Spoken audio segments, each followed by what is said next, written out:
اس کے بارے میں علماء نے فرمایا جو شخص اپنے گندے پانی میں لذت کو تلاش کر رہا ہو اس کے دین ایمان کا کیا مطلب؟ وہ حنفی رہے یا نہ رہے سے حناف کو کیا فرق پڑتا ہے؟ اسی طرح سے اب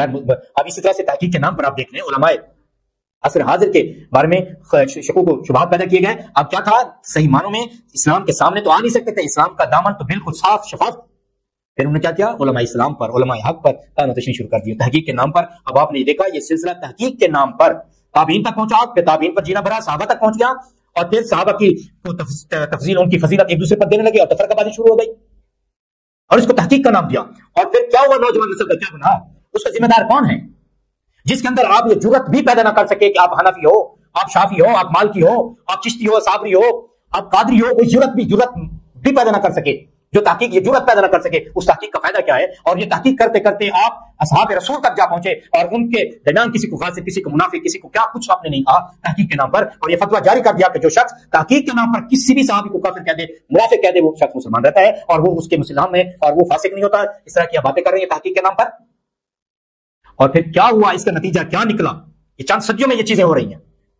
اور اہل سنت اپنے ممبروں پر بیٹھ کر، اب سوشل میڈیا پر آ کر بیٹھ کر پورے دھڑلے کے ساتھ کہہ رہے ہیں کہ ہم کافروں کے مقابلے میں مسلمان ہیں، اور فقہ میں فروعی مسائل میں ہم حنفی ہیں یا شافعی ہیں یا مالکی ہیں یا حنبلی ہیں، اور تصوف کے میدان میں ہم یا صابری ہیں یا قادری ہیں یا چشتی ہیں، سہروردی ہیں، نقشبندی ہیں، دھڑلے کے ساتھ کہہ رہے ہیں. اور برصغیر میں ہم پورے وثوق سے کہتے ہیں کہ ہم مسلک کے بریلوی سے تعلق ہے.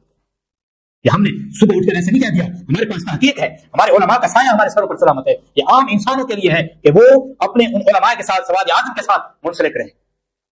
اور سواد اعظم اہل سنت ہے. یہ بریلوی بھی ہوں، یہ شافی ہوں، مالکی ہوں، یا فقہ میں حنفی ہوں، شافی ہوں، یہ سب اہل سنت کے مسلک کے حق اہل سنت کی شاخیں، اور یہ ایک ہی جماعت ہے. یہ کوئی فرقہ نہیں ہے، یہ مختلف فرقے نہیں ہے، یہ ایک ہی جماعت ہے. اب اسی طرح سے جب یہ صحابہ تک بات پہنچی تحقیق کے نام پر ان لوگوں نے کی، یہ تو مرنے کے بعد ان کو پتا چلے گا کہ یہ زمین پر اپنی زندگی میں کیا گل کھلا کر آئے ہیں. اب صحابہ کی ذات پر متنازع بنایا، اور یہ نوجوان شخص، یہ نوجوان نسل تباہی کے اس دہانے پر پہنچی کہ اپنے محسنین صحابہ کرام اہل بیت اطہار کو متنازع فی شخصیات بنا دیا. تو پھر ان کو انتشار میں اور ان کے ذہنوں میں یہ غلط تحقیقیں اپنی گھسیڑی، اور پھر وہ گمراہ ہوئے. ان کا وبال بھی ان کے سروں پر ہے. اور پھر کیا ہوا؟ پھر اس طرح سے جو دین ہمیں صحابہ اور اہل بیت سے نصیب ہوا تھا، ان کی بنیاد تو وہی تھے جنہوں نے ہمیں قرآن دیا، جنہوں نے ہمیں آقا علیہ السلام کی احادیث مبارکہ پہنچائی. اب ان کی ذوات مقدسات اور ان کے مشجرات کو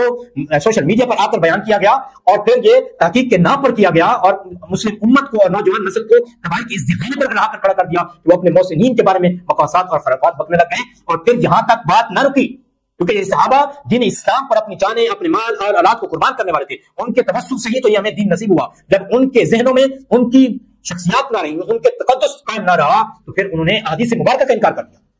وہ ذات رسول تک جا پہنچے اور انہوں نے کہا کہ رسول اللہ صلی اللہ علیہ وسلم نے قرآن مجید کی جو تفسیر بیان کی اپنی احادیث کی شکل میں، یہ اس زمانے کے لیے خاص ہے. ہم رسول اللہ صلی اللہ علیہ وسلم کی احادیث مبارکہ کے قائل نہیں ہے، تو اس میں راوی فلاں ہے اور یہ ایسا شخص ہے، اس میں راوی فلاں ہے یہ ایسا شخص ہے، یہ راوی فلاں ہے ایسا شخص ہے. اور ان روات میں آپ دیکھ لیں کہ اس میں صحابہ ہیں، تابعین ہیں، اور ان کے بارے میں ان کی خرافات آپ سن لیں، آپ ان کی باتیں سن لیں. تحقیق کے نام پر امت مسلمہ کی نوجوان نسل کو کس طرح سے تباہ کیا گیا، اور ان کے اندر یہ جرات بھی پیدا نہ کی جا سکی کہ وہ کس مسلک سے تعلق رکھتے ہیں، وہ کس مذہب سے تعلق رکھتے ہیں. وہ جو ٹرم مسلمان کی ٹرم ہم یہود و نصارہ کے لیے استعمال کرتے تھے، وہ ٹرم ہمارے اس امت میں شامل کر دی گئی. میں نے آپ کو عرض کیا کہ آپ سیاستہ کے محدثین کو دیکھ لیں، کوئی ایک ایسا محدث بھی آپ کو نہیں ملے گا جو یہ کہے کہ میں حنفی نہیں ہوں، جس کے بارے میں یہ دعویٰ نہ کیا گیا ہو کہ وہ حنفی نہیں ہے یا شافی نہیں ہے یا مالکی نہیں ہے یا حنبلی نہیں ہے. اس طرح سے آپ تصوف میں جتنے مقدس ہستیوں کو آپ دیکھتے ہیں، ان میں بھی آپ کو نظر آئیں گے، ان میں بھی آپ کو نظر آئیں گے کہ وہ تصوف میں کس شیخ سے متاثر ہے. واضح طور پر آپ کو نظر آئے گا، اور ان کی تحریریں آپ پڑھ کر دیکھ لیں، ان کی کتب و تصانیف پڑھ کر دیکھ، آپ کو واضح طور پر ملے گا وہ پورے دھڑلے کے ساتھ، پورے جان فشانی کے ساتھ اپنے شیخ کے ساتھ کھڑے. اب یہ بات یہاں تک پہنچی تو پھر رسول اللہ صلی اللہ علیہ وسلم تک جا پہنچی، اور لوگوں نے رسول اللہ صلی اللہ تعالیٰ علیہ وآلہ وسلم کی ذات کی احادیث مبارکہ سے انکار کر دیا، جیسے فتنہ انکار حدیث پیدا. وہ لوگ حدیث رسول کو تسلیم ہی نہیں کرتے، وہ فقط قرآن کی بات کرتے ہیں. اور جو شخص رسول کے دامن کو چھوڑ کر قرآن پڑھے گا، اس کو کیا قرآن سمجھ آئے گا؟ اس کو کیا قرآن سمجھ آئے گا؟ اس لیے باطل فرقے پیدا ہوتے رہے، اور پھر یہاں تک بات نہ رکی. ایسے لوگ پیدا ہوئے تحقیق کے نام پر، ایسے بد دماغ ہوئے کہ انہوں نے اپنی نبوت کا دعویٰ بھی کر دیا. جب رسول کی اہمیت، رسول اللہ صلی اللہ علیہ وسلم کی حدیث کی اہمیت آپ نے تحقیق کے نام پر مشکوک کر دی، پھر وہ ناموس رسالت پر کیوں پہرا ہوگا؟ وہ نوجوان نسل جب وہ عمر کے اس حصے میں پہنچے گا، دین کی حالت پہنچے گا، وہ نبوت کا دعویٰ کیوں نہیں کرے گا؟ پہلے تو تقدس رسول اس کے ذہن سے ختم ہو چکا، پھر اس نے دیکھا کہ یہ صحابہ اہل بیت ہماری وراثت ہے، میں ان سے زیادہ علم رکھتا ہوں، میرے پاس سائنس کا علم بھی ہے، میرے پاس اس چیز کا علم بھی ہے، میں تو یہ بھی جانتا ہوں، میں تو یہ بھی جانتا ہوں، اور پھر اس نے نبوت کا دعویٰ کر دیا، رسالت کا دعویٰ کر دیا، اور یہ ہوتا رہے گا اگر اس طرح سے یہ سلسلہ جاری رہا اور ہم اپنے لوگوں میں، اپنے نوجوان نسل میں یہ جرات پیدا نہ کر سکے کہ وہ اپنے مسئلہ کو بیان کر سکیں، یہ بدعت غلط ہے۔ ایک شخص میں ایک وقت میں ایک شخص کیسے سنی بھی ہو، دیوبندی بھی ہو، وہابی بھی ہو، شیعہ بھی ہو، کیسے ممکن ہے؟ اور اس کے اندر یہ جرات بھی نہ ہو کہ وہ اپنے آپ کو بیان کر سکے۔ یہ باتیں درد دل کے ساتھ میں آپ کی خدمت میں عرض کر رہا ہوں، اور اب آپ یہ دیکھیں، آپ کہیں گے کہ ہم کس کس کو دیکھیں، یہ بھی ایک حوصلہ ہی ہے، اس کے اندر اس سوال کے پیچھے بھی کوئی حقیقت نہیں ہے۔ کیا آپ کے والد گرامی یا والدہ صاحبہ یا آپ کا کوئی عزیز بیمار ہو اور اس کی آنکھ کا مسئلہ ہو، آپ اس کو کارڈیولوجسٹ کے پاس لے کے جاتے ہیں یا ریالوجسٹ کے پاس لے کے جاتے ہیں؟ دل کا مسئلہ ہو، کیا ہم اس کو آئی اسپیشلسٹ کے پاس لے کے جائیں گے؟ یہ تو ہمیں پتہ چل جاتا ہے، اور ہم جو ہے اتنا بھی سرچ کر لیتے ہیں کہ پوری، اگر ہمارے پاس وسائل ہو ہم یہ بھی سرچ کر لیتے ہیں کہ دنیا میں سب سے بہترین آئی اسپیشلسٹ کہاں پر ہے، سب سے بہترین کارڈیولوجسٹ کہاں پر ہے، تو ہم اس ملک پر جانے کے لیے بھی تیار ہو جاتے ہیں۔ یہ پتہ چل گیا ہمیں، تو ہمیں پتہ نہ چل سکا کہ مسئلہ کے حق اہل سنت کیا ہے، مسئلہ کے حق کون سا ہے، یہ ہم تحقیق نہ کر سکے۔ ہم نے دوسرے میدانوں میں پی ایچ ڈی کر کے ان کو بھی پڑھایا، جن کا یہ سبجیکٹ تھا ان کو بھی پڑھایا، لیکن ہم دین کے معاملے میں نماز جنازہ بھی نہ سیکھ سکے، تو ہم سے ضرورت کیسے پیدا ہوگی؟ ضرورت پیدا ہو ہی نہیں سکتی کسی شخص میں جب تک وہ دین اسلام کو پڑھے گا نہیں۔ اس لیے عرض کرنے کا مقصد یہ ہے کہ رسول اللہ صلی اللہ تعالیٰ علیہ وآلہ وسلم نے ہمیں یہ بتا دیا کہ سواد اعظم کے ساتھ رہنا ہے، یہ جیسے گناہگار کے لیے، نہ کہ مطالعہ رکھنے والے شخص کے لیے۔ رسول اللہ صلی اللہ علیہ وسلم کی حدیث مقدسہ ایک روشن ستارے کی طرح ہے، اور یہ 21-22 جون کی سورج سے بھی زیادہ واضح ہے کہ اگر تمہیں علم نہیں ہے، کم از کم اتنا علم تو حاصل کر لینا کہ سب سے بڑا گروہ میری جماعت، میری امت میں کون سا ہے، اس کے ساتھ شامل ہو جانا، تم جنت میں داخل ہو جاؤ۔ یہ رسول اللہ صلی اللہ علیہ وسلم کی واضح حدیث مقدس ہے، جو میرے لیے، آپ جیسے اور ان دوسرے شعبہ دنیا میں جو تعلق رکھ رہے ہیں، دوسرے شعبہ زندگی سے تعلق رکھتے ہیں، ان کے لیے مشعل راہ اور سورج سے بھی زیادہ روشن اور چمکتی ہوئی ہمیں نظر آ رہی ہے کہ سب سے بڑے گروہ کے ساتھ ہمیں رہنا ہے۔ اور آپ اندازہ کر سکتے ہیں کہ اس 14 صدیوں میں فقط مسلک اہل سنت ہی ہے جو سواد اعظم رہا ہے۔ اختلافات خود رسول اللہ صلی اللہ علیہ وسلم کے زمانے مقدس میں بھی تھے، اور حضور علیہ السلام نے ابتداء کسی مسئلے کے تحت اس میں چھانٹی نہیں کی، لیکن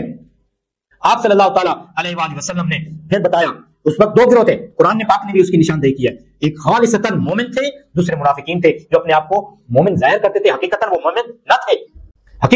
نہ تھے، لیکن وہ مسلمان تھے۔ حضور علیہ السلام کے پاس آتے، حضور علیہ السلام کے ساتھ قرآن مجید کی تلاوتیں کرتے، اور علیہ السلام کی ابتدا میں نمازیں بھی پڑھتے، حضور کے پیچھے نمازیں بھی پڑھ رہے ہیں، مگر وہ مومن نہیں ہے۔ یہ بات غلط ہے کہ یہ تفرقہ بازی جو بات کے علماء نے شروع کی، حضور کے زمانے سے ہے۔ پھر جب خلافت راشدہ شروع ہوئی، ابو بکر صدیق رضی اللہ تعالیٰ عنہ کا جو خلافت ہوئی، اس پہ اختلاف ہوا، پھر اس طرح سے یہ اختلاف بڑھتا یزید پلید کے دور میں جا کر جو ہے وہ اپنی ایک انتہائی عروج کو پہنچا، اور پھر یہ اس طرح سے تفرقہ بازی پھیلتی رہی۔ مگر آپ دیکھ لیں پہلے اس زمانے سے لے کر ابھی تک اہل سنت مسئلہ کیا ہے، اور پوری جرات کے ساتھ میں نے آپ کو عرض کیا، یہ جو فقہ ہیں 4 میں، حنفی، مالکی، شافعی، حنبلی، یہ بھی اہل سنت ہی ہیں۔ اور جو آپ رفدین کریں نہ کریں، آپ روزہ فقہ شافعی کے مطابق کھولیں، کوئی مسئلہ نہیں ہے، آپ فقہ حنفی کے مطابق کھولیں، کوئی مسئلہ نہیں ہے، آپ فقہ شافعی کو ہم کریں۔ اسی طرح سے پھر کیا ہوا، جب دامن رسول تک یہ بات پہنچی، پھر فتنہ انکار حدیث جیسے میں عرض کر رہا تھا یہ ہوا، اور لوگ اس طرح پہنچے، تو پھر آگے اس کے بعد کیا تھا، جب دامن رسول کسی امت سے چھوٹ جاتا ہے تو الحاد، بد مذہبی، شرک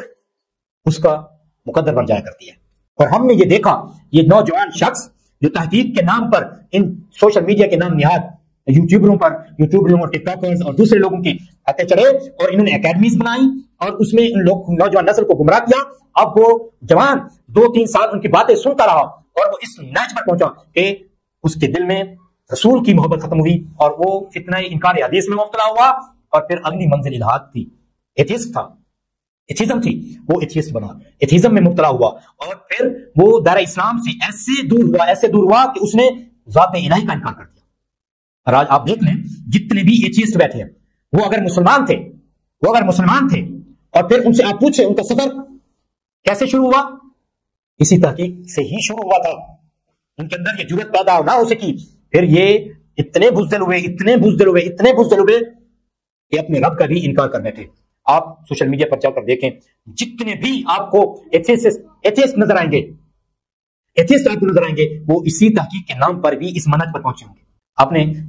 کسی ایک کو بھی دیکھ لیں، میں پورے وسوخ سے عرض کر رہا ہوں، آپ جتنے بھی میں نے سوشل میڈیا پر ایسے دیکھے ہیں وہ اسی یہاں سے ان کا سفر شروع ہوا۔ 12/15 کے اکیڈمی تھی، وہاں سے انہوں نے تحقیق کے نام پر تحقیق شروع کی، علماء اسلام عصر حاضر کے علماء، موجودہ دور کے علماء سے ان کی نفرت شروع ہوئی، اور پھر یہ بڑھتی گئی، تابعین تک پہنچی، پھر صحابہ تک پہنچی، پھر صحابہ سے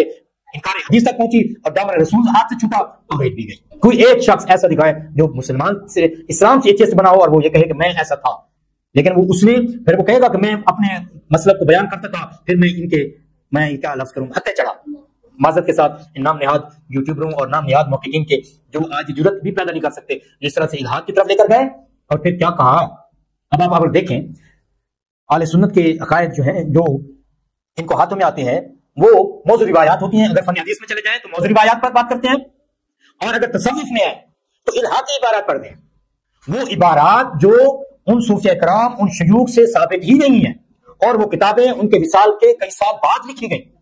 ان میں بھی الہاقی عبارات ہیں، اور الہاقی عبارات کی بنیاد پر ہی وہ مسلک اہل سنت پر کیچڑ اچالتے ہیں۔ اسی میں چشتی رسول اللہ الہاقی عبارت ہے، یہ خواجہ اجمیر رحمۃ اللہ تعالی علیہ سے ثابت ہی نہیں ہے، اگر ثابت ہو بھی جائے بالفرض، اگر کوئی ہم اپنا دل بہت وسیع رکھتے ہیں اور اس کا اگر ثابت بھی اگر آپ مانتے ہیں بالفرض ہم مان لیں، تب بھی ہمارے علماء نے اس کا جواب دیا ہے، مگر یہ ایسے خبیث الفطرت انسان ہیں کہ ان کو سمجھ نہیں آتی، لیکن وہ جواب سن کر بھی اس پر نہ ایمان لاتے ہیں نہ اس بات کو سمجھتے ہیں، پھر بھی پروپیگنڈا کیے جا رہے ہیں۔ اللہ تعالیٰ اپنے نبی علیہ الصلوۃ والسلام کے صدقے ہمیں صحیح معنوں میں مسلک اہل سنت کی پہچان عطا فرمائے۔ تو عرض کرنے کا مقصد یہ ہے، یہ مسلمان کی اصطلاح یہود و نصارہ اور کافروں کے مقابلے میں ہے، اور فقہ میں ہماری جو ہے وہ حنفی، شافعی یا مالکی ہیں۔ جیسے میں نے عرض کیا کہ میں ایک وقت میں کیسے سنی ہو سکتا ہوں، کیسے شیعہ ہو سکتا ہوں، یا ایک وقت میں کیسے حنفی، شافعی یا مالکی، ایک ہی وقت میں حنبلی کیسے ہو سکتا ہوں،